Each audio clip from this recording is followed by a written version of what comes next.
Patan Radhanpur highway 4 રસ્તા પર આવેલા કૈલાશ પ્લાઝા શોપિંગ સેન્ટરમાં ગત મોડી રાત્રે ભીષણ આગ લાગી। પ્રાથમિક અનુમાન મુજબ શોર્ટ સર્કિટના કારણે લાગેલી આગે થોડીક વારમાં મોટાભાગની દુકાનોને પોતાના ભરડામાં લઈ લીધી હતી, જેનાથી વેપારીઓને કરોડો રૂપિયાનું નુકસાન થયું છે।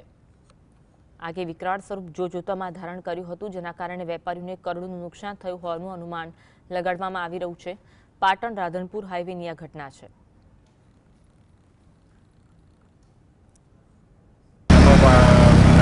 રાધનપુરની નાની મિની ફાયર હતી અને બીજી એક આપણી પાટણની નગરપાલિકાની વોટર બોક્સ ગાડી લઈને અમે અહીંયા આવ્યા છીએ।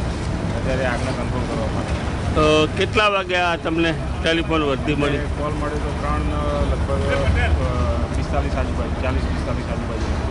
આગ ઉપર કાબુ મેળવાઈ ગયો? હા, આગ ઉપર કાબુ મેળવાઈ ગયો છે। અત્યારે આગ 0-0 છે, પણ બીજું ચકાસી અને બીજે કંઈ પણ કોઈ જગ્યાએ આગ લાગેલી હોય તો હાલ આપણે ચેક કરી અને બીજે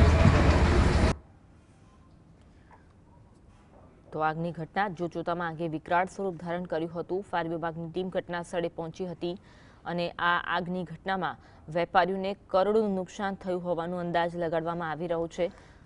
આ ઘટના અંગે વધુ તપાસ હાથ ધરવામાં આવી છે। આગ લાગવાનું કારણ પણ શોધવાની કાર્યવાહી કરવામાં આવી છે। જોકે પ્રાથમિક અનુમાન એવું છે કે શોર્ટ સર્કિટના કારણે આ આગ લાગી હોઈ શકે છે। જોતજોતામાં આગે વિકરાળ સ્વરૂપ ધારણ કર્યું હતું। આગને કાબૂમાં લેવા માટે ફાયર વિભાગને ભારે જહેમત ઉઠાવવી પડી હતી। પાટણ રાધનપુર હાઈવેની આ ઘટના।